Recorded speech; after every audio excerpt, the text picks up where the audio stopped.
근원이라는 말은 이 강줄기의 시작 또는 사물을 존재하게 하는 어떤 원인을 말합니다.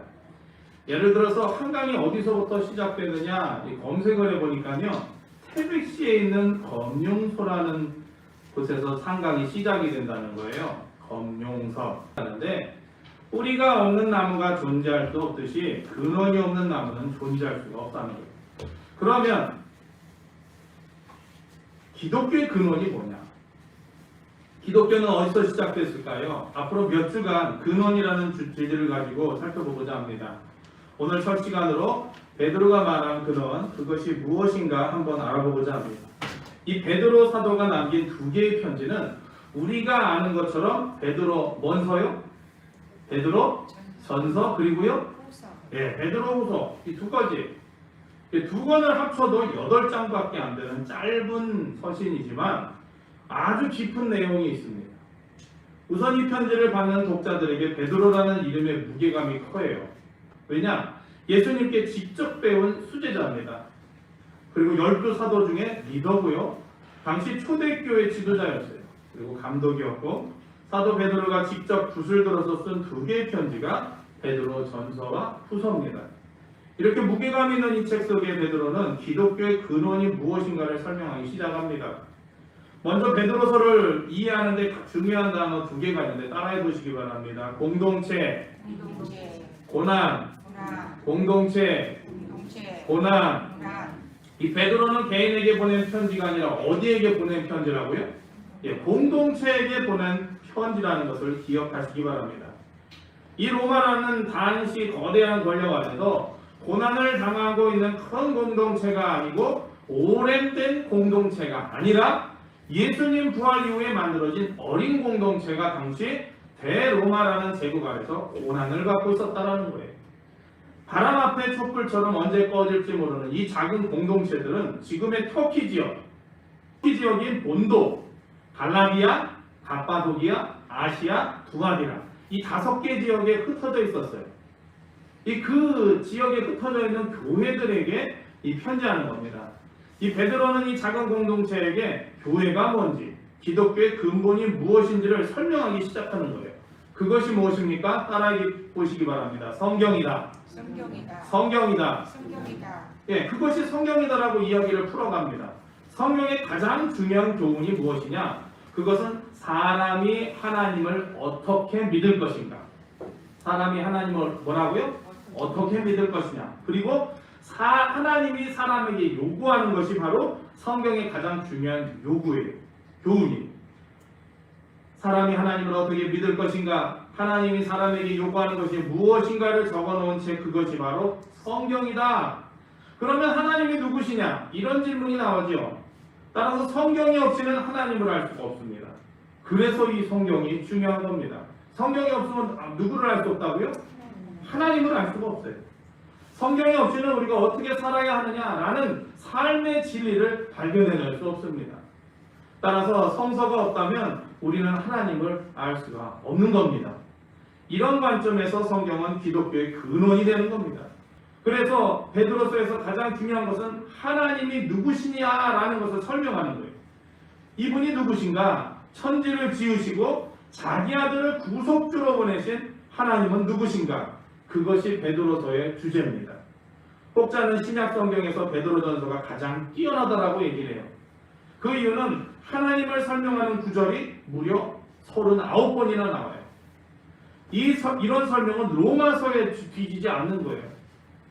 그래서 베드로 전후서는 8장밖에 안 되지만 로마서 16장보다 오히려 하나님을 설명하는 데 있어서 뛰어난 기술의 방법을 갖고 있다는 거예요. 자, 그렇다면 하나님이 누구십니까? 하나님이 누구신가? 그것을 초대교회에게, 고난을 당하는 초대교회에게 설명하고 있는 겁니다. 어린 교회. 오늘 설교의 주제는 그 중심이 하나님의 말씀에 있다는 거예요. 그 모든 것들의 중심이 뭐에 있다고요? 하나님의 말씀. 베드로 사도의 강조점은 이겁니다. 이 말씀이 우리를 거듭나게 했다는 거예요. 할렐루야. 그래서 오늘 본문 베드로전서 1장 23절에 이렇게 말하죠. 우리 23절 읽어보겠습니다. 1장 23절 시작.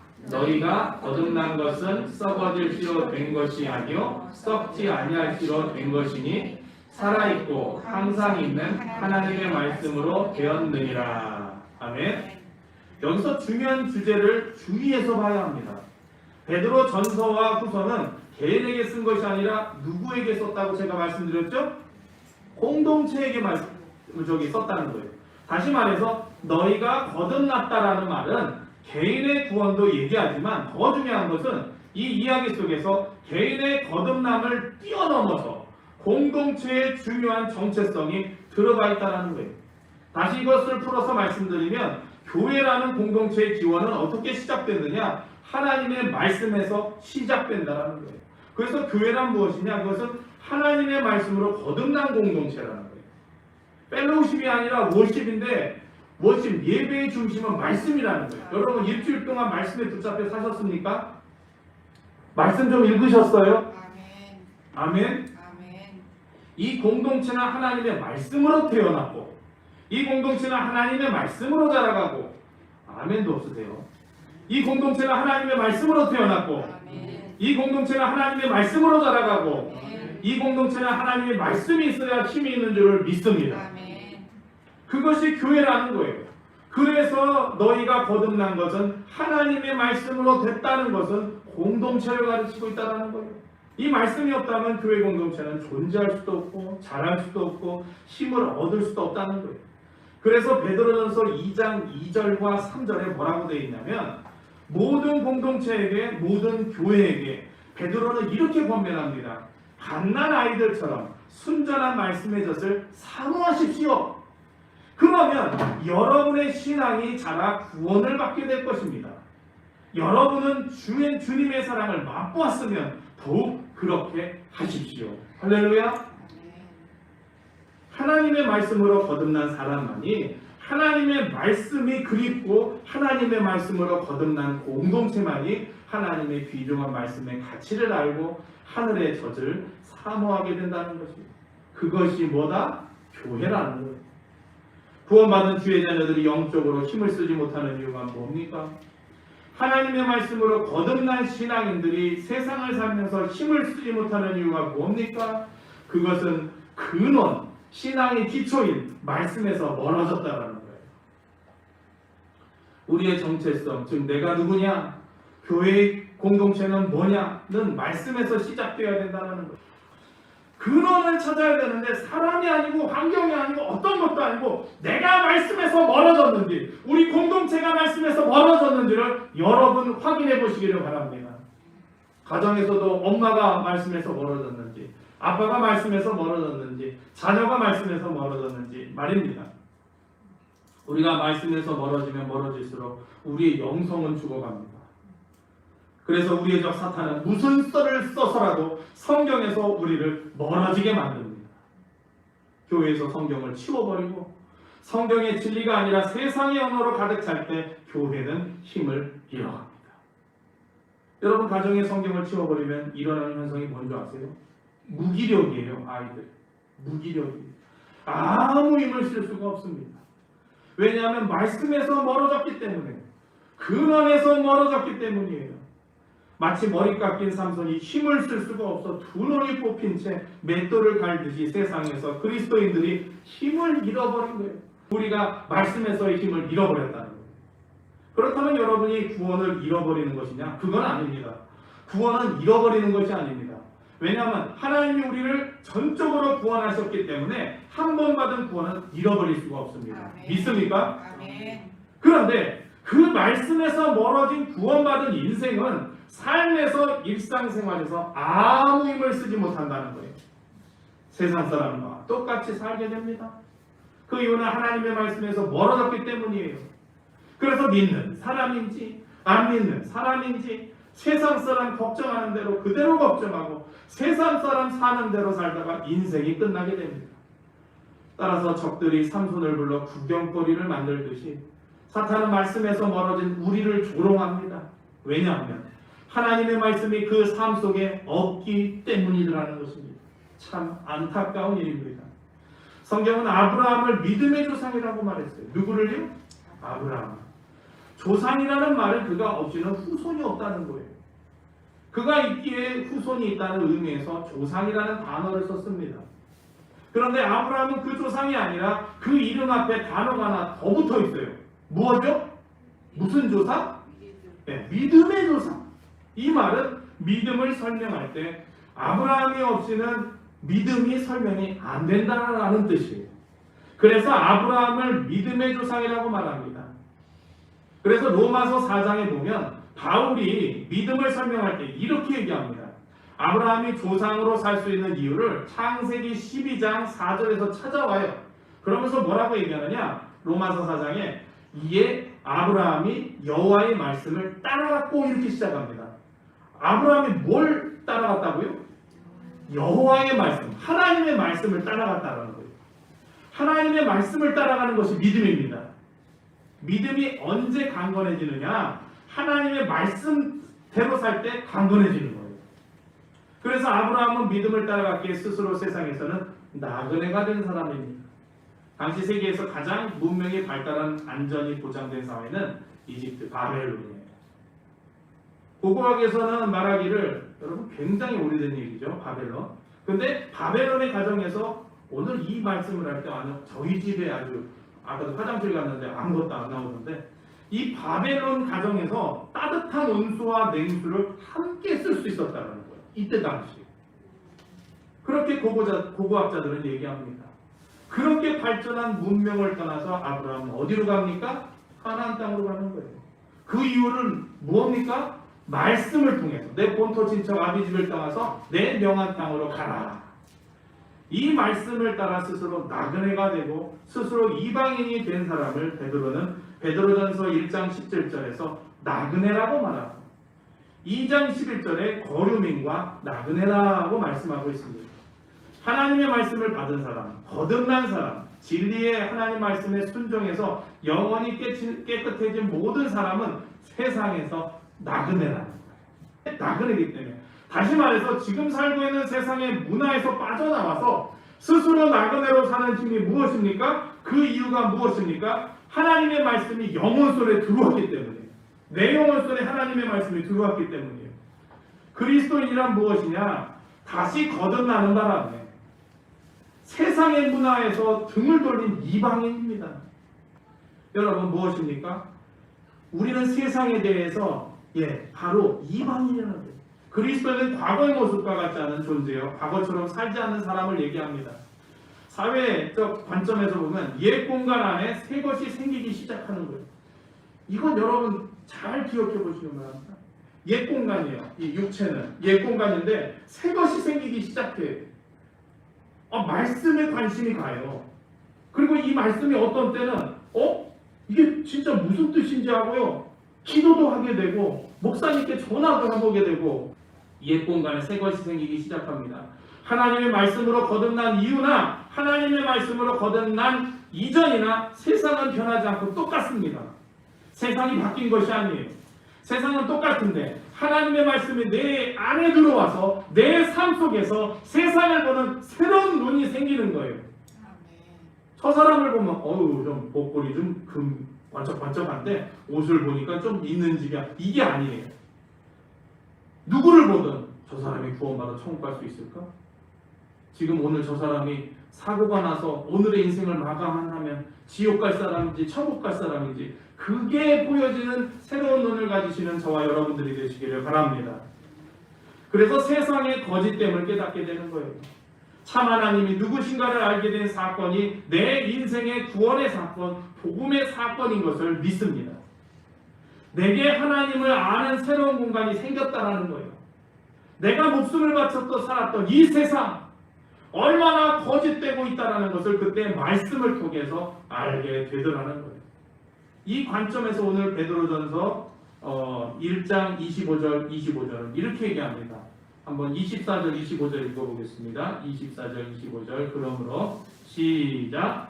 그러므로 모든 육체는 풀과 같고 그 모든 영광은 풀의 꽃과 같으니 풀은 마르고 꽃은 떨어지되 오직 주의 말씀은 세세토록 있도다 하였으니 너희에게 전한 복음이 곧 이 말씀이니라. 세상이 헛되다라는 것은 하나님의 말씀을 받은 사람들은 알기 시작하는 거예요. 아, 저 세상은 저렇게 돈 많이 벌어야, 저렇게 쌓아나가야 예수 그리스도가 구주가 되지 않냐고, 영접되지 않냐고, 주인 되지 않았다면 저들은 지옥 불못에 들어가는 거예요. 이것은 단순히 인간의 허물을 말하는 것이 아닙니다. 인생의 허물을 알고 싶으시면 솔로몬이 지은 전도서를 읽으시면 됩니다. 거기에 인생이 어땠다고 되어 있어요? 헛되고 헛되니 헛되고 헛되도다. 한 번도 아니고요, 몇 번을 강조합니다. 하나님이 없는 헛된 삶이 거기에 있다는 거예요. 그런데 베드로는 본문에서 인간의 허물을 말한 것이 아니라 역설적으로 인간의 참된 소망이 무엇이냐라고 말하고 있는 거예요. 오늘 본문 베드로전서 1장 24절 말씀은 구약성경 이사야 40장을 읽어보면 그 40장 위에 제목이 써있어요. 여러분 성경 읽다 보면 성경에 제목이 있잖아요. 그래서 이사야서 40장 제목에 뭐라고 써있냐면 희망의 말씀이라고 써있어요. 뭔 말씀이요? 어디 몇 장인가요? 이사야 40장 위에 제목을 보면 희망의 말씀이라는 제목이 써있는데 더 정확하게 말하면 이렇습니다. 이사야서 40장 7절 8절을 읽어드리면 풀은 마르고 꽃이 시듬은 여호와의 기운이 그 위에 불미라. 이 백성은 실로 풀이로다. 풀은 마르고 꽃은 시드나 우리 하나님의 말씀은 영원히 서리라. 할렐루야. 베드로는 이렇게 얘기하는 겁니다. 부활하신 예수로 말미암아 우리가 눈이 떠져서 보게 됐는데 그것이 하늘의 유업이라는 거예요. 여러분 하나님의 나라의 유업을 받을 하나님의 상속자인 것을 믿으시기를 바랍니다. 그러면 베드로전서 1장 3절 하반절을 보면 우리를 거듭나게 하사 산소망이 있게 하시며 라고 했는데 이 산소망이 무엇이냐? 3절에 이 산소망을 얘기하고 4절에 이렇게 얘기합니다. 썩지 않고 더럽지 않고 쇠하지 아니하는 유업을 있게 하시다니 곧 너희를 위하여 하늘에 간직하신 것이라. 어디에 간직한 거라고요? 땅이요? 하늘이요. 우리가 하나님의 말씀을 받고 나면 세상이 헛되고 세상의 영광이 얼마나 헛된 것인가 진정한 하늘의 소망을 알면 세상과 하나님의 나라 이 두 개가 비교가 되는 거예요. 이 편지를 받는 1세기 성도들 중에 구원받았음에도 불구하고 도로 옛 생활로 돌아간 사람들이 있었다라는 거예요. 영원한 주님의 말씀을 따라 사는 나그네 삶이 아니라 안정되고 평안한 삶. 그래서 베드로는 하나님이 없더라도 안정된 생활을 추구하려는 기독교인들에게 이 베드로 전후서를 쓴 겁니다. 그리고 말하기를 모든 육체는 풀과 같고 그 모든 영광은 풀의 꽃과 같다. 무엇입니까? 풀은 마르고 꽃은 어떻게 돼요? 시들고 떨어져요. 그래서 그게 다 사라진다는 거예요. 여러분 진짜 소망은 하나님 나라에 있다는 것을 믿으시기를 바랍니다. 나방이요. 저 따닥따닥거리는 거 우리 이재민 지사님이 사오셔가지고 이제 걸어놨는데 엄청 하여튼 이따가 나방도요. 거기 가서 들러붙다 몰라요. 그래서 나방이 왜 불에 뛰어들까? 하고 책을 뒤져봤더니 과학적으로 기억한 책이 있어요. 나방이요. 불만 보면 뛰어들어요. 왜 그럴까요? 불에 뛰어가 타 죽는데 자기 스스로 뛰어들어가는 거예요. 누가 떠놓은 것도 아니고. 왜 그럴까? 우리가 볼 땐 바보 같아 보이는데 그게 자기가 하는 것이 아니라는 거예요. 나방이 하는 게 아니라는 거예요. 나방의 몸은 불만 보면 자기도 모르게 근육 조직과 신경 조직이 불 쪽으로 수축돼서 향하게 돼 있어요. 자기도 모르게 불 속으로 들어간다는 거예요. 그래서 저런 거를 만들어 놓으니까 나방은 나와가지고 이렇게 해가지고 죽은 겁니다. 나방의 비유를 잘 기억하시기 바랍니다. 질문을 던져드릴게요. 죄성이 뭐냐? 다시 말해 죄의 성질이 뭐냐? 거듭났어도 중생했어도 우리 속의 죄성, 죄의 성질은 죄를 향하여 세상을 향하여 쫓아가게 돼 있다는 거예요.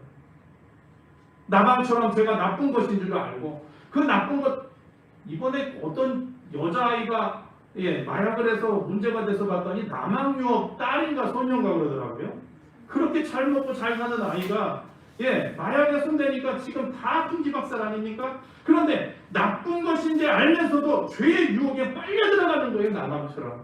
그게 우리 믿는 사람에게도 뭐가 있다고요? 죄의 성질, 죄성이 있다는 거예요. 그때 하나님의 말씀대로 살려는 나의 의지를 방해하는 것이 죄성, 죄의 성질이라는 겁니다. 그때 베드로는 죄의 헛된 행실에서 대속함을 받은 영원한 능력이신 예수 그리스도의 보혈을 얘기합니다. 할렐루야! 죄를 이기는 힘은 예수의 피밖에 없습니다. 십자가의 대속과 부활의 능력밖에 없는 것을 믿으시기를 바랍니다. 그래서 베드로전서 1장 23절에 다시 한번 우리 한번 읽어보죠. 23절 너희가 시작 너희가 거듭난 것은 썩어질 씨로 된 것이 아니요 썩지 아니할 씨로 된 것이니 살아있고 항상 있는 하나님의 말씀으로 되었느니라. 할렐루야. 우리가 거듭난 것은 하나님의 말씀으로 됐다라고 얘기해요. 그래서 위기 때마다 우리가 돌아가야 될 근원은 무엇입니까? 바로 하나님의 말씀입니다. 여러분 말씀으로 돌아가시기를 바랍니다. 베드로 사도는 한 걸음 더 나아가서 이 말씀이 복음이라고 얘기합니다. 오늘 25절 본문 읽어보죠. 이 말씀이 뭐라? 25절 오직 시작 오직 주의 말씀은 세세토록 있도다 하였으니 너희에게 전한 복음이 곧 이 말씀이라. 말씀이 뭐라고요? 복음이라는 거예요.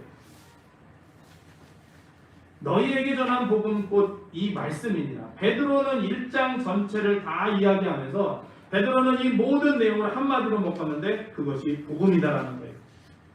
우리의 힘은 복음의 말씀에 있습니다. 성경이 우리 삶의 중심이 될 때, 이 하나님의 말씀이 영원한 진리라는 것을 알게 될 때 우리 사람의 영은 새로워진다는 거예요. 그는 세상이 감당할 수 없는 강력한 힘을 영혼 속에 갖게 된다는 것입니다. 그 힘은 하나님의 말씀에서 옵니다. 근원에서 물밀듯이 강물이 뚝을 터뜨리듯이 하나님의 말씀이 내 영혼 속에 들어올 때 세상을 이겨가는 강력한 힘을 얻게 되는 줄을 믿습니다. 말씀으로 돌아가시기를 바랍니다. 다시 성경을 붙잡으세요. 이 말씀을 묵상하고 말씀과 걸어가는 저와 여러분들이 되시기를 주님의 이름으로 축원합니다.